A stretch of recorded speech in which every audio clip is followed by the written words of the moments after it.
Hi, good morning, and thank you for being here for this guest lecture. First of all, I'd like to express my gratitude to Dr. Daniel Beans and also Dr. Patrick Kelly for inviting me to this guest lecture. So, as a teaching associate working for this unit, I'm familiar with two groups, and for others who don't know me, I'm Tharupathi Munasinghe, so I'm a sound anthropologist and also composer and researcher. My research areas include sound anthropology, sound studies, ethnomusicology, and media studies. So I'm a academic, and I began my career in 2000 in Sri Lanka as a composer, and also later with my research practices in sound design. I combined my practice with music composition and sound design, and also at VCA, University of Melbourne in 2010. For my Master of Sound Design research degree, and I have been working as a sound designer and as a researcher ever since. So I completed my PhD recently last year at Deakin University. My research project focused on Sri Lankan low country drumming and was a sound anthropological study. Right.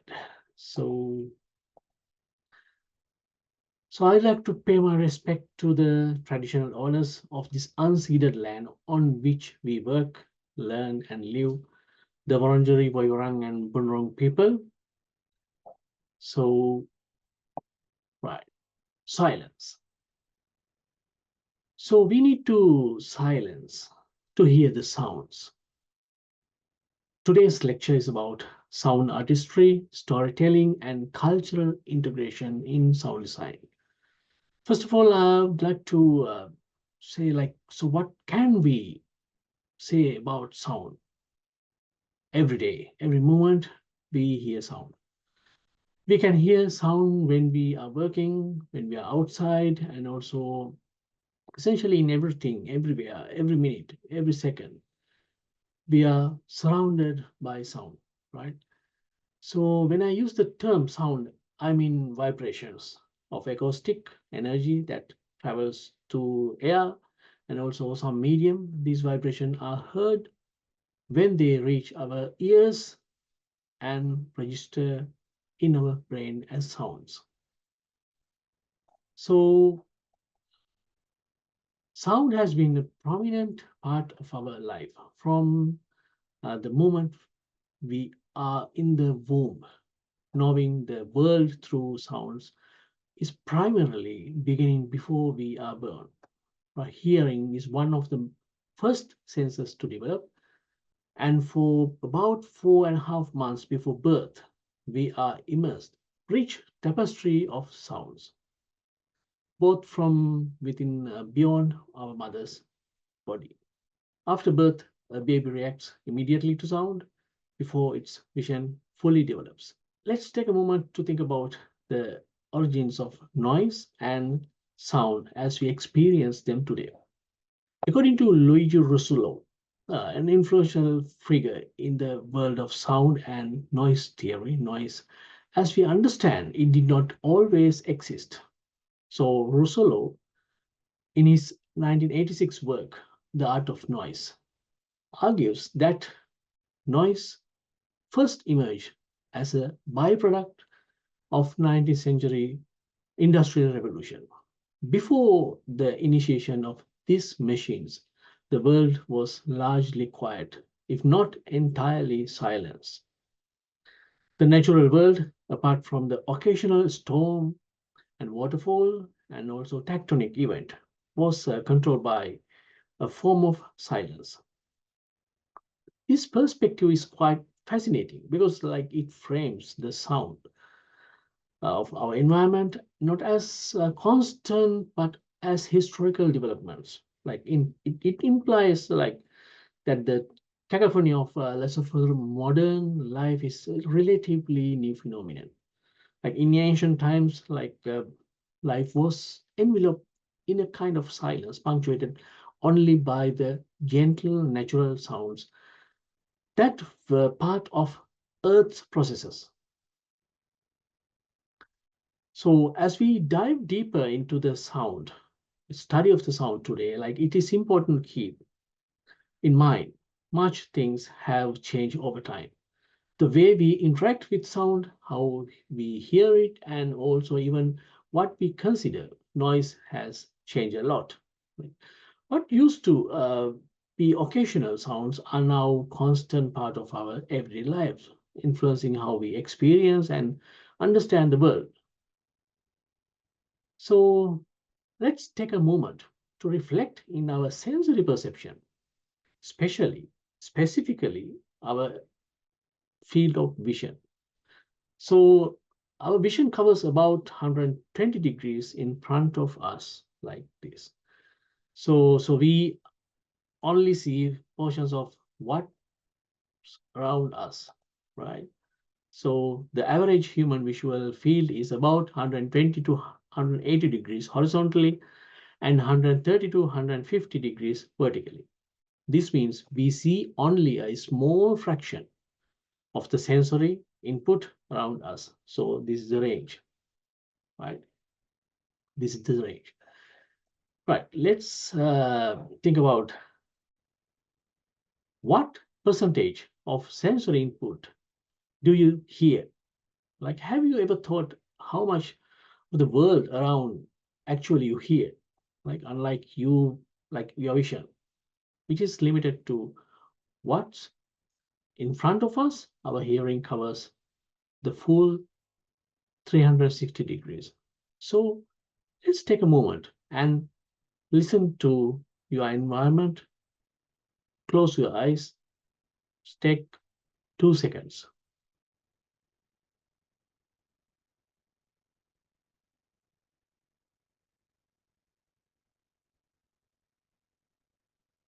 So what you can hear around your surrounding. So we can pick sounds from every direction. So which means our ears are constantly gathering information, even we are not looking. It's reminder so of how crucial sound is in keeping us connected to our surroundings. So if you are working with sound, so you need to be pretty much aware about few things like hearing and listening, right? And also passive listening and also active listening and also listening modes, right? So that's really important. And also ecostomology. So it's sort of a different term. So we'll talk about that. We'll explore about that ecostomology, right? And also cultural and contextual sensitivity that's connected with the ecostomology, but it's sort of extended understanding. So we'll explore about that.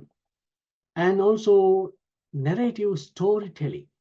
So the kind of applied work, like related to the sound artwork, and also creativity and experimentation, and also technical quality.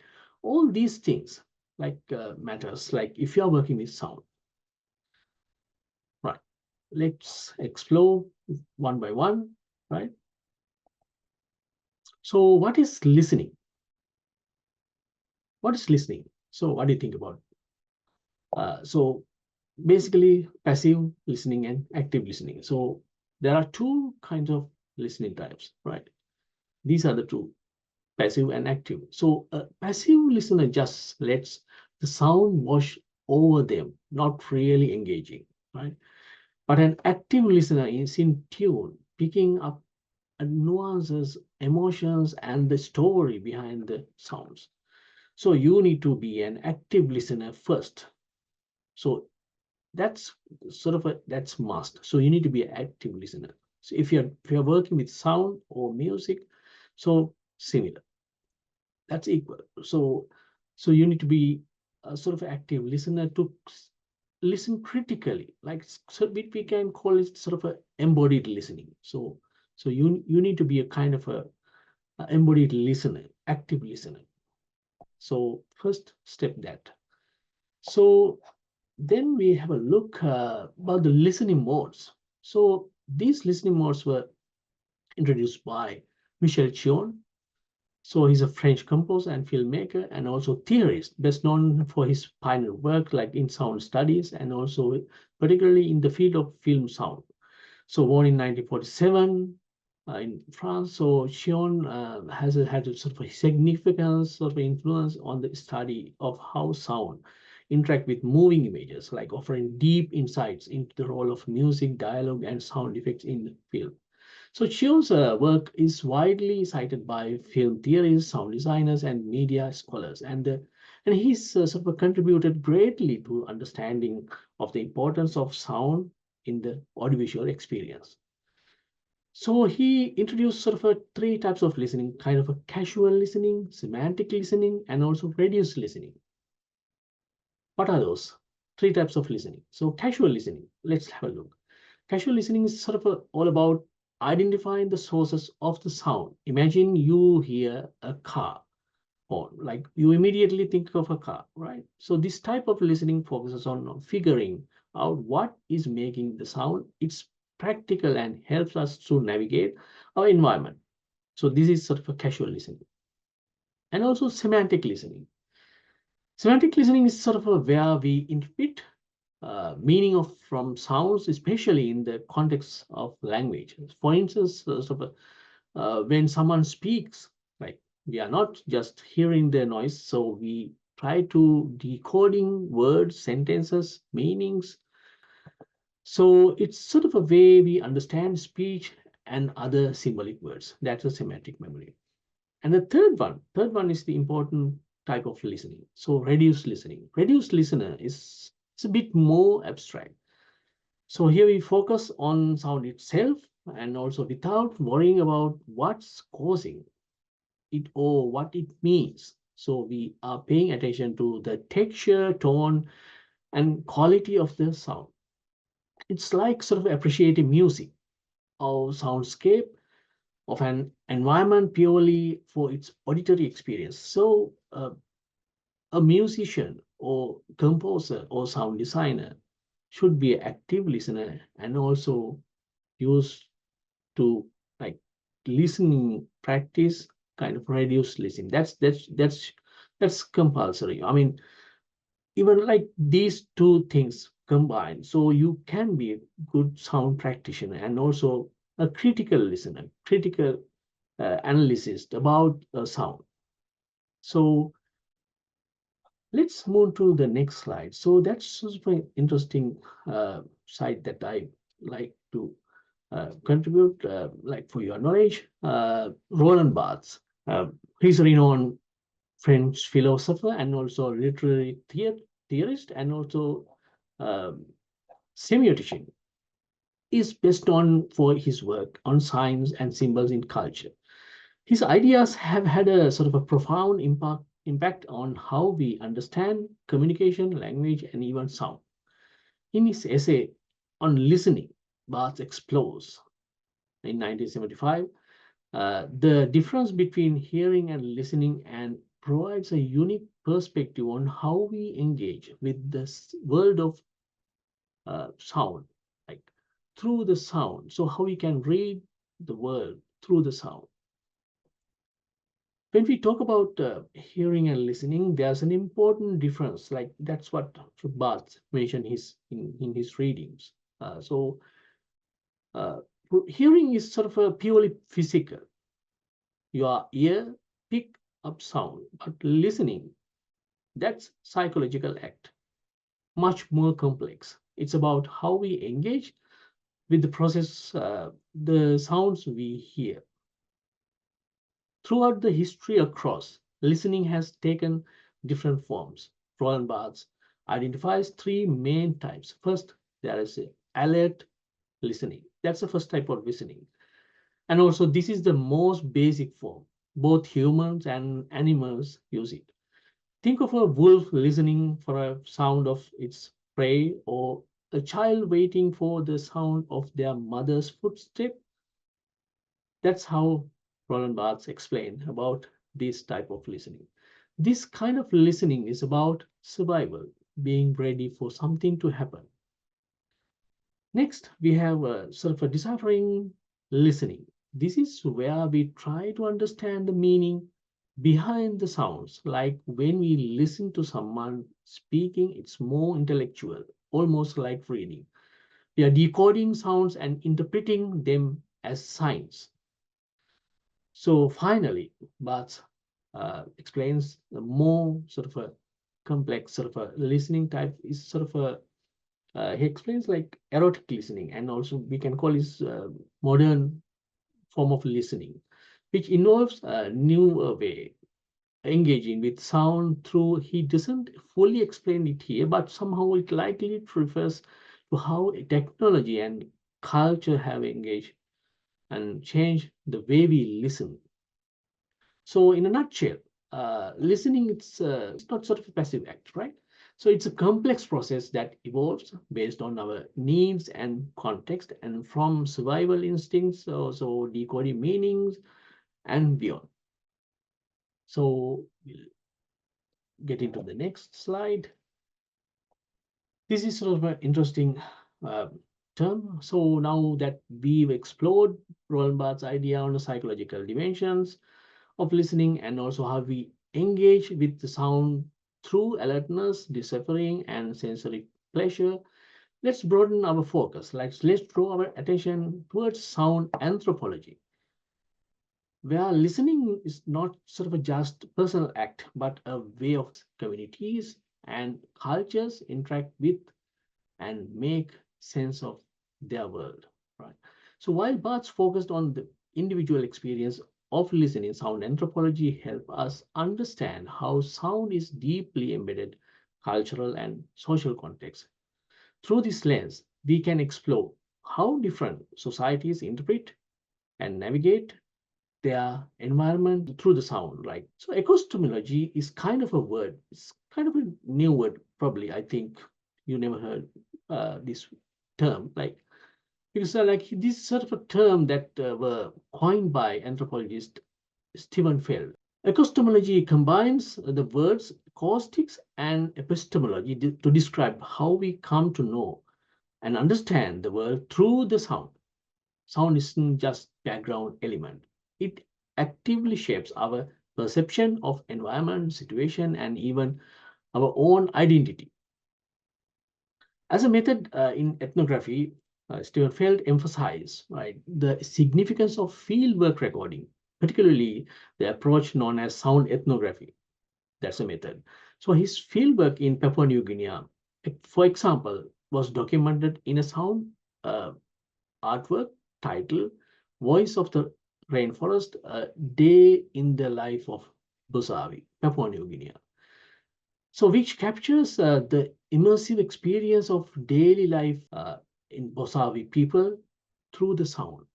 Like this documentary highlights how sound can be powerful tool in understanding the representing cultural and environmental context. So Stephen Feld's work, like uh, the Voice of Rainforest, it's nicely uh, crafted, fabricated through the sound. So it's kind of a meditation. So when you hear this sound artwork, you will feel that, right? So like this extraordinary project that makes like us sort of a sonic journey into the heart of Papua New Guinea, like Bosavi rainforest. His work is crucial because it highlights how deeply sound is connected to the culture, right? And also environment and daily life of the Bosavi people. So by capturing the natural sounds of the forest like birds, waterfalls, and insects, along with human activities such as singing and ritual, Feld provides us a sort of a unique auditory experience that shows the richness of this environment.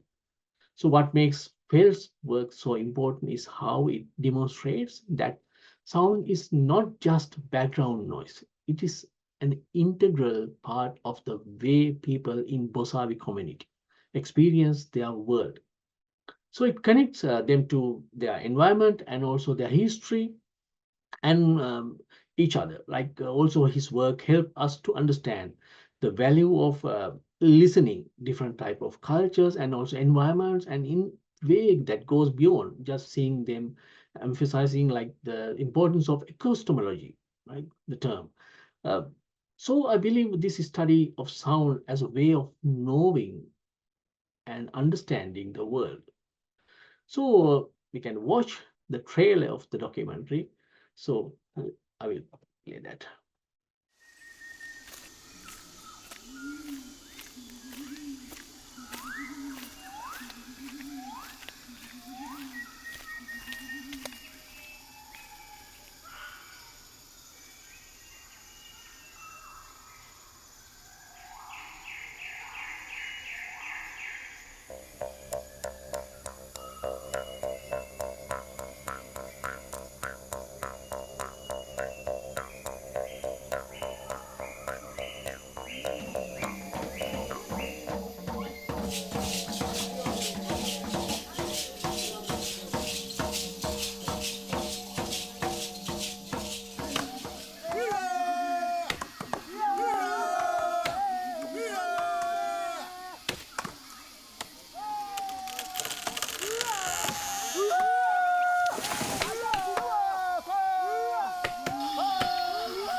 Right. How do you feel that? It's really uh, sort of an immersive experience. So the next sort of a uh, like term that we need to be aware about, then cultural and contextual sensitivity. So sound is not sort of a universal subject. So that's a belief. So that's my belief.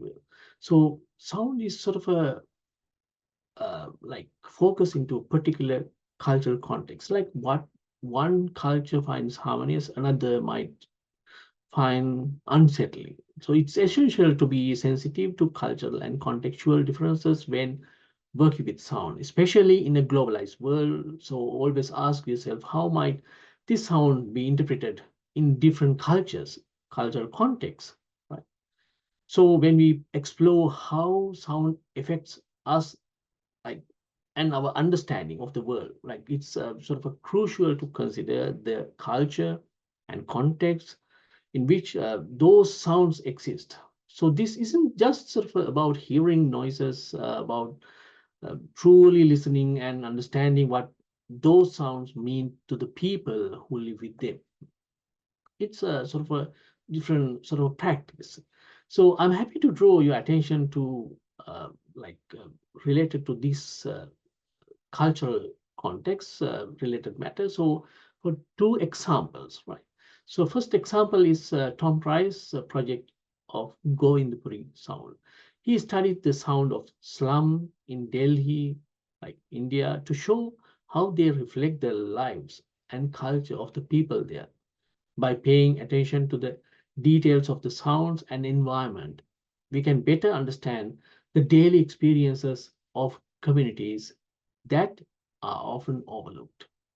So understanding sound in this way, like requires sort of us to be aware of the cultural practices and the specific environment where the sound appears. So this approach helps us gain deeper insights into different communities and their way of life, allowing us to connect more meaningfully with people from diverse backgrounds. So we can hear a few minutes from 50 minutes Govindpuri sound experience. So now and later, so you can listen to the entire documentary by clicking the link below here. So you can find this link. When you click this link, so you can hear the sort of a whole 50 minutes length Govindpuri sound experience. This is a BBC podcast. You can get all our podcasts and our terms of use at bbcworldservice.com/podcasts.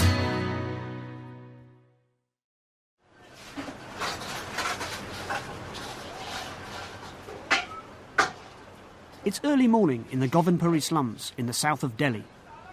People are waking up, washing, having breakfast, getting ready for the day.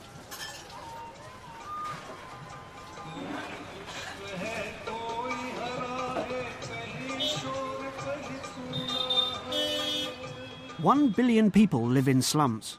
Slums have a strong visual identity. We're used to seeing footage of densely packed, ramshackle homes squeezed onto strips of land in inner cities. But how do slums sound? And how do the people who live in slums experience those soundscapes? I'm Dr. Tom Rice, a sound anthropologist, and I'm fascinated by the way that the sounds of a place can often tell us a great deal about the lives of the people who live there. The Govindpuri slums occupy a fairly small area, roughly equivalent to 3 city blocks, and they have a huge population of about 50,000 people. But perhaps the only way you can really understand what the place is like is through a direct sensory experience, like sound. In this programme for the BBC World Service, local residents lead us through the Govindpuri slums. We listen to the settlement through their ears as they explain how music, sound and noise are part of the fabric of their daily social and emotional lives. But we also learn how objections to the slum and its soundscape are at the heart of a move to demolish the settlement and displace its noisy residents. If the slums are removed, how much percentage-wise do you think the real estate value over here will increase? It will shoot up. Like shoot up by 15, 20, 30%? 30% at least. At least, oh yes. We'll think too about how the slum soundscape reflects the way that India is changing. So come with me on an ear-led journey into the extraordinary sonic space that is the Govindpuri slums.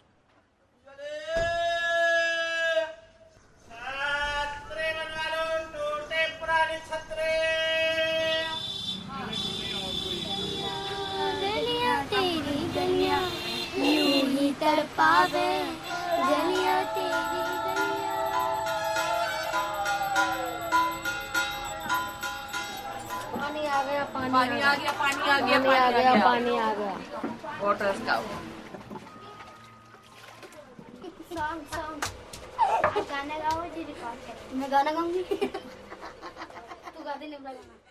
The slum is a maze of alleyways and tightly packed brick houses. Strangers often get lost inside. But fortunately, we have an expert guide to Govindpuri and its soundscape. I'm Tripta Chantola. I'm an urban researcher based in Delhi.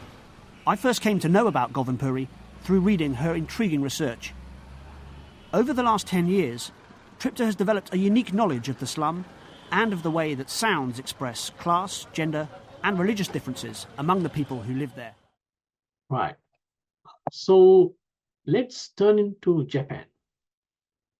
Kyotsu, which means sound pressure in Japanese. So as a second example, Kaitsu shows how sound reveals deeper cultural and environmental layers. This multi-channel sound film, created by anthropologist Rupert Cox and artist Angus Carlyle. So this is a fantastic sound work connected with visuals. So they immerse us in the unique soundscape of Japan's largest airport of Narita. It explores the daily life of the farming family uh, living within the concrete and steel infrastructure of the airport, right? Where the constant noise of airplanes taking off and landing and create harsh pressure from morning to the sunset. So you can visit the link inside to listen audiovisual artwork. For now, I will play a short clip from the video.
Right.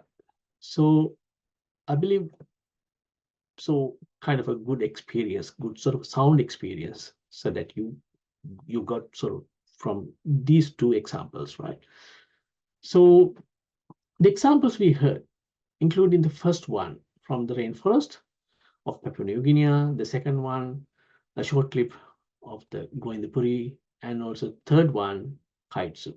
So all confirm how important sound and able to create an immersive sound experience to the listener.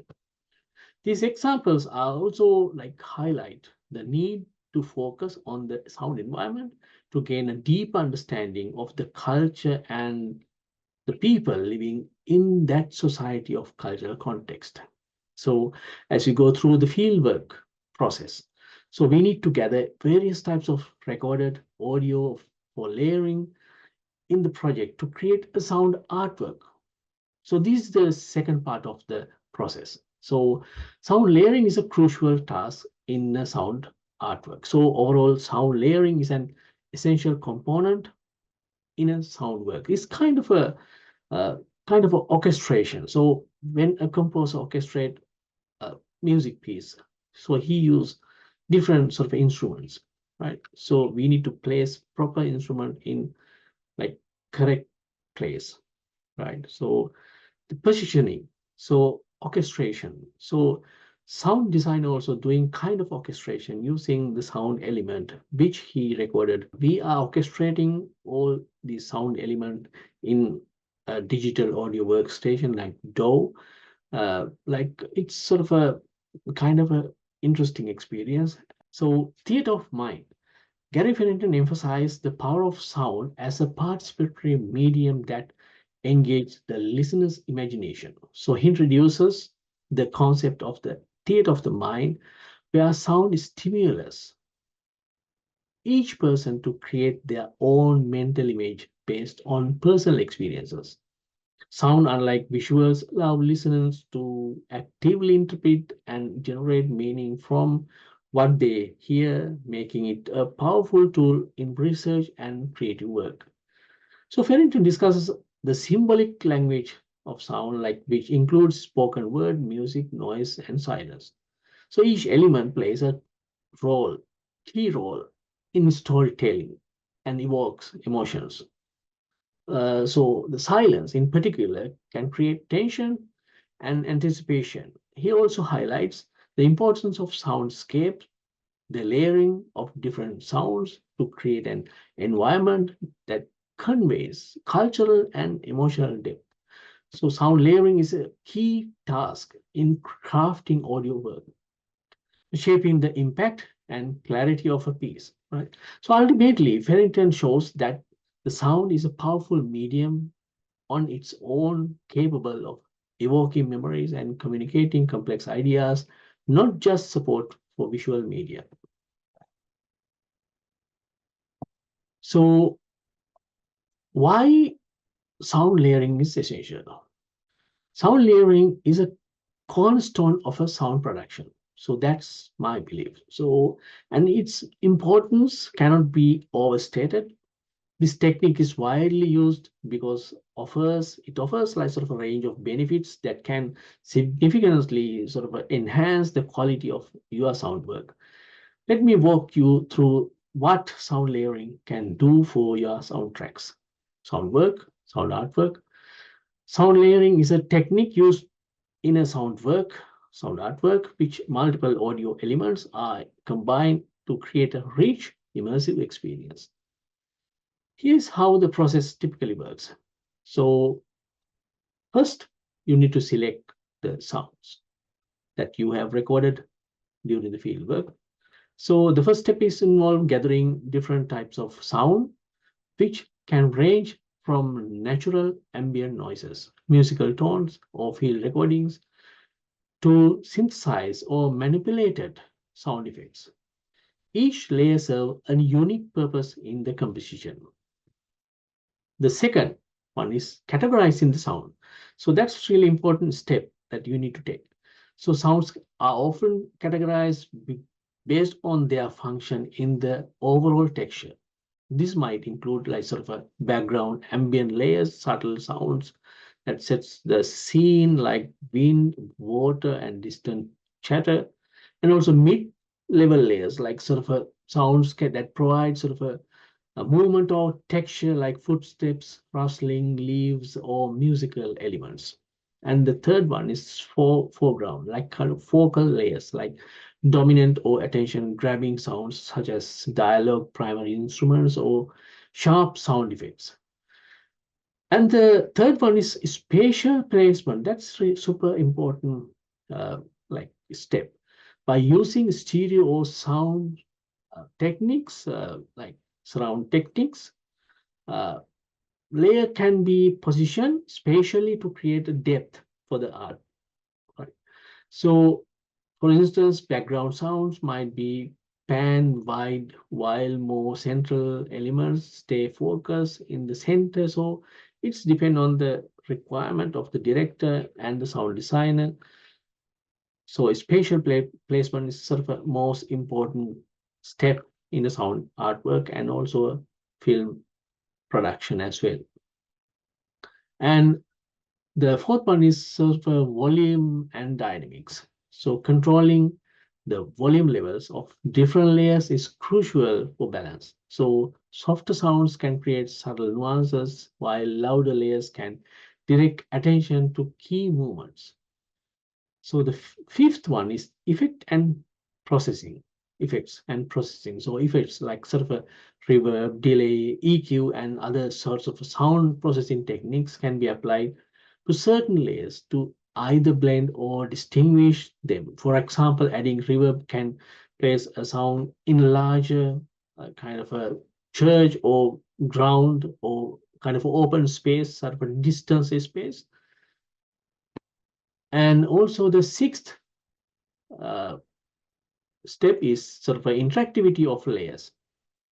In some sound artworks, layers can be designed to interact or change over time, like either triggered by the listener or as part of a pre-programmed composition. Depend on the artwork, the layers. And also this layering technique allow the artist to create depth, texture, and emotion within the sound artwork, enhancing the listener's sensory and emotional experience. Sounds from the past. So as an example of sound layering and narrative storytelling, I can show you a project I created for my sound design research degree at VCA University of Melbourne in 2010. This project demonstrates how sound layering can effectively portray an immersive cultural experience, converting it to a sound artwork. In this artwork, I conducted interviews within 10 families in Melbourne and about their sound experiences in Sri Lanka and how they integrated to the Melbourne sound environment and gathered their sound stories. The key part of the process was figuring out how to convert their personal sound experience into a sound artwork, even though I wasn't living in their specific sound environment in that cultural context or geographical locations. So, for instance, one participant from Jaffna, a northern part of the country, shared his unique sound experience as a sound artist and as a sound ethnographer. So I visited the location to capture the sound environment. I recorded various sound tracks from the area and layered them with my own sound experiences. So with my residual experience as an artist and as a composer. Like by combining their stories with my perspective, with my residual experience.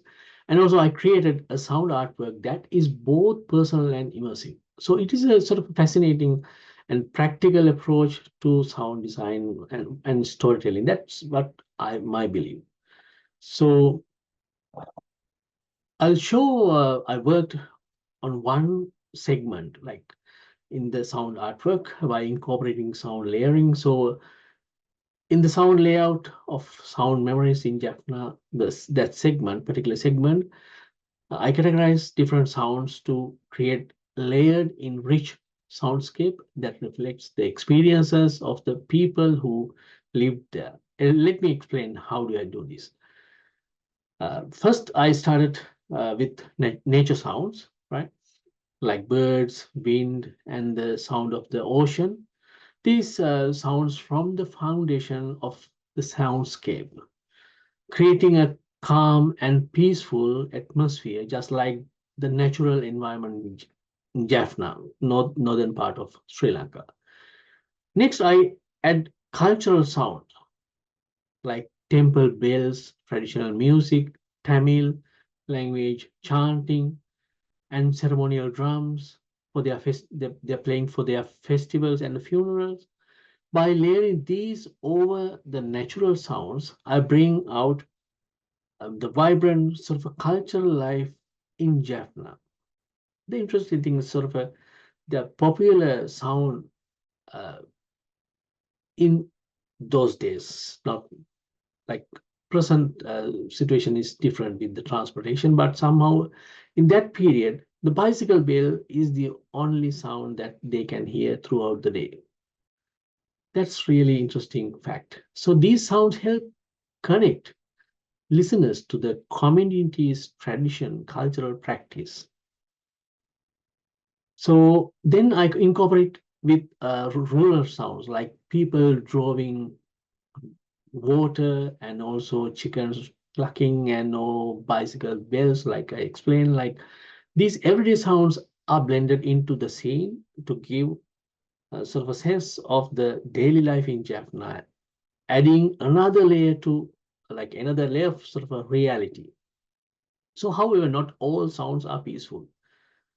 I also include sounds of conflict because there was a 30-year civil war in Sri Lanka. So it's not sort of a simple experience. So it's really a dark kind of a period for the Sri Lankan history, such as gunshots, bombings, and helicopters.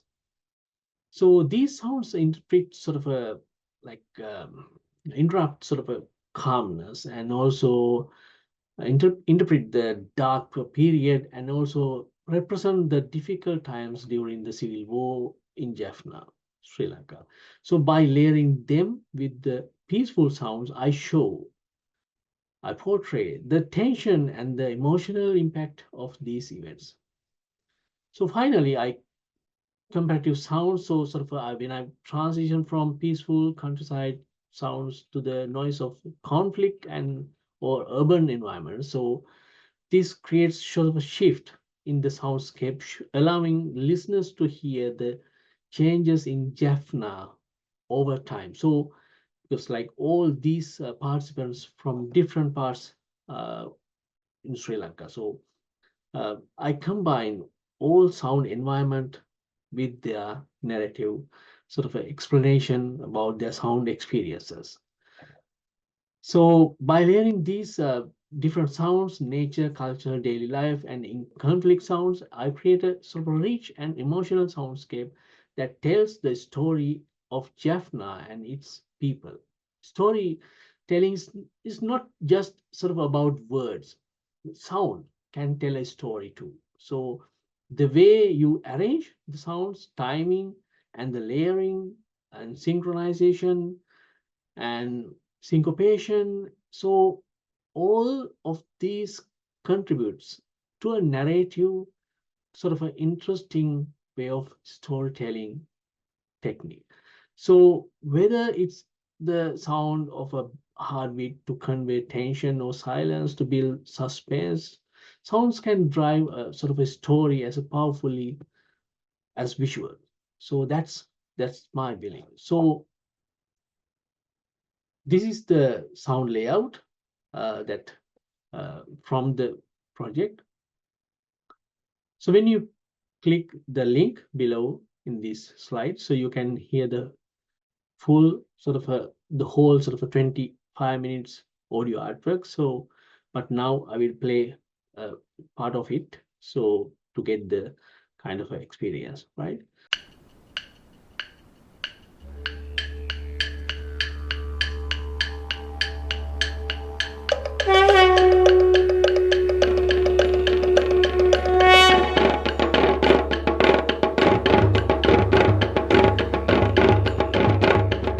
Pandanura, Jaffna.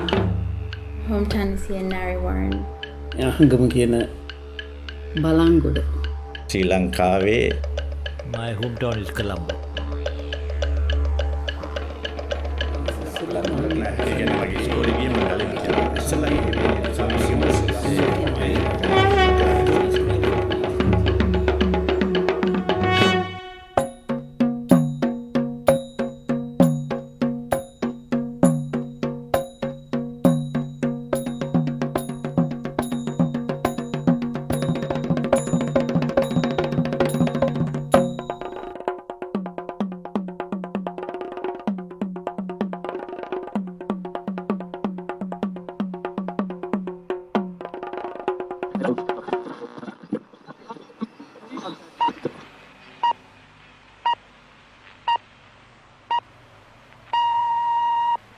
In the 70s, that's when I went to school in Sri Lanka.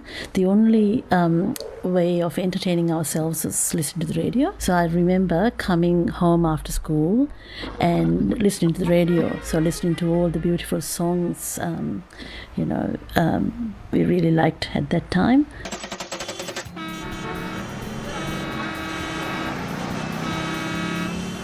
Well, the traffic sounds like the traffic in Colombo is very chaotic, anarchic, and there is no because motorists in that country, in Colombo and Sri Lanka, they like to toot the horn for the slightest thing. Mm-hmm. In Melbourne, the horn is tooted if you are annoyed by the other driver, but it's quite different to Sri Lanka. They keep tooting the horn even at the red lights. So it's a different world from the traffic sound point of view.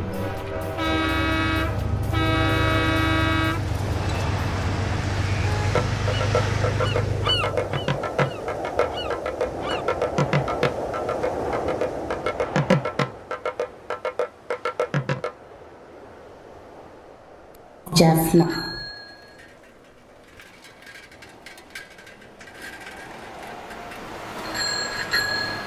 The most you will hear is bicycle bells.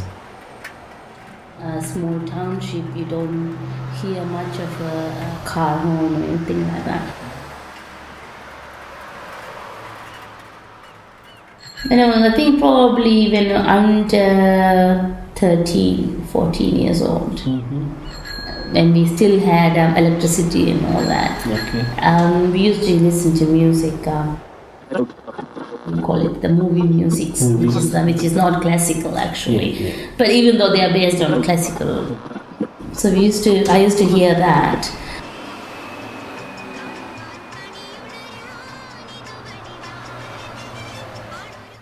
Right. This is my sort of a second sort of a major project that I involved with Dr. Martin Porter from the Deakin University. So as a second example, I can explain how I approach sound design for a documentary feature film. So this was sort of a really interesting experience for me, as I had the opportunity to work with Dr. Martin. So he invited me to do this sound design for his documentary titled Memories That Makes Us, which tells us the stories of post-war Italian migrants, post-World War II Italian migrants into Australia. So Dr. Porter reached out to me for this project after being inspired from my sound design artwork from the Melbourne Uni. And also in this project, I extended the practice that I developed in my previous sound design work.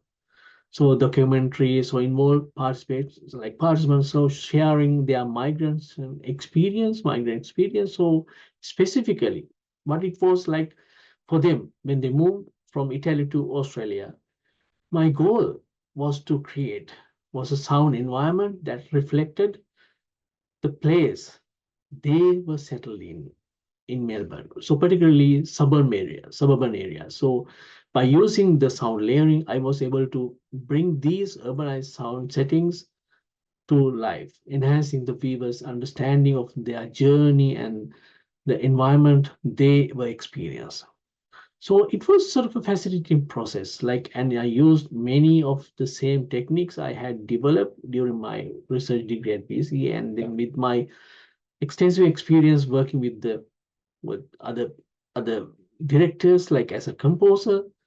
I can show you a short section from the documentary as an example of this sound design works. Before we are born, there are memories.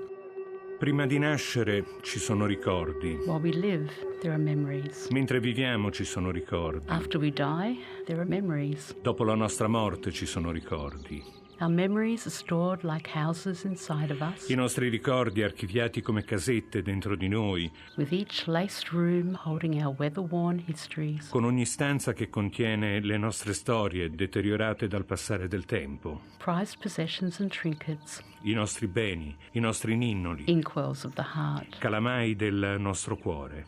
Memories that are spoken are awakened. I ricordi raccontati si risvegliano, They call out to be heard and shared. vogliono venire ascoltati, condivisi. They are our ghosts returning. I nostri fantasmi che tornano. They are our ghosts returning. I nostri fantasmi che tornano. Memory has a velveteen I touch. ricordi sono vellutati al tatto. Feel it. Toccali. Memory is an old familiar I voice. ricordi hanno una voce familiare. Listen. Ascoltali. Memory has powerful lungs. I ricordi hanno polmoni ponderosi. See its chest rise and fall. Inala, esala. Memory is a comfort I blanket. ricordi sono una coperta calda. Hold it close to you. Tienila accanto. Memories form and float like traceable contours across time and I ricordi space. si formano e fluttuano nel tempo e nello spazio. We lose and find ourselves in the milky circle of memory. Sono serrate. Suitcases are packed, hands are tightly gripped, Attendono pazientemente di prendere la nave dei ricordi. patiently waiting to catch that memory ship. Pronta a salpare. Fate attenzione. To set sail, stand clear Per now. farci iniziare il nuovo percorso di immigrazione in Australia. To start our migrant journey to Australia. Questi sono i ricordi che ci caratterizzano. These are the memories that make us. Vorrei tornare indietro per un momento, ma il tempo non si ferma, corre lontano. Io stringo forte a me la piccola mano che un giorno mi accarezzava e da quel giorno i miei ricordi li dedico a te. Ero un bambino ma tu mi insegnavi a capire tutte le cose che ormai sapevo da sempre. L'amore, l'amicizia e il dolore, ricordo, le ho imparate da te. Vorrei tornare indietro per un momento, ma il tempo non si ferma, corre lontano.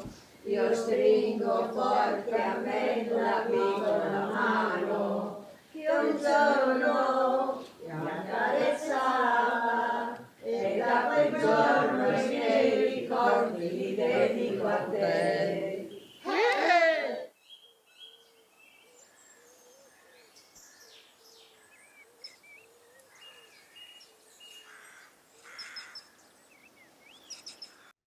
So, in conclusion, sound is powerful tool for storytelling, cultural expression, and emotional connection through techniques like sound layering and narrative design.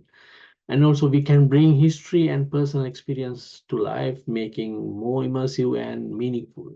So whether creating sound artwork or designing sound for film, like an integration of sound helps shape the way we understand the world and connect with the sound stories like of others. So that's the immersive power of the sound.